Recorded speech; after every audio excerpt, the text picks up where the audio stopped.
कोकणातल्या राजापूर विधानसभा मतदारसंघामध्ये पराभव झाल्यानंतर राजन साळवी नाराज असून ते पक्ष सोडून भाजपमध्ये जाणार असल्याची चर्चा होती।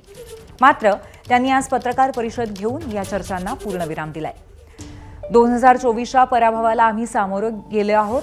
पराभवाचं दुःख खंत आहे, पण नाराज नाही, असं राजन साळवींनी स्पष्ट केलं।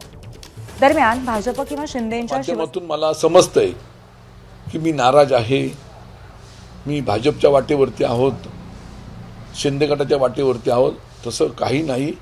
मी माझ्या मतदारसंघातल्या विविध रोजच्या कार्यपद्धतीवरती माझं मार्गक्रमण सुरू आहे आणि म्हणून अशा तऱ्हेच्या ह्या बातम्या निश्चितपणे अफवा आहेत असं माझं या ठिकाणी आपल्या माध्यमातून मला संपूर्ण आमच्या जनतेला आणि शिवसेनेला सांगायचं आहे।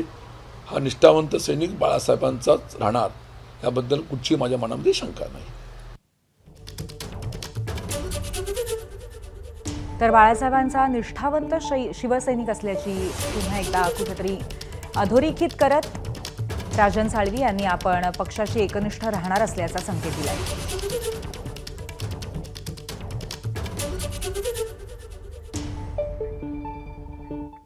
तसंच साळवी हे बाळासाहेबांचे कडवे शिवसैनिक आहेत।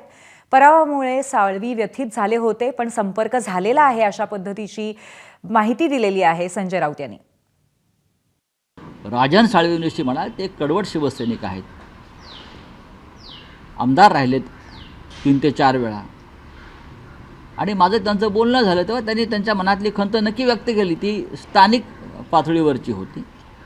माननीय उद्धव ठाकरे त्यांच्याशी बोलत आहेत, पण हे दिवस जातील, दिवस तसेच राहत नाहीत। मी वारंवार सांगतो आहे, एबीपी माझा, उघडा डोळे बघा नीट।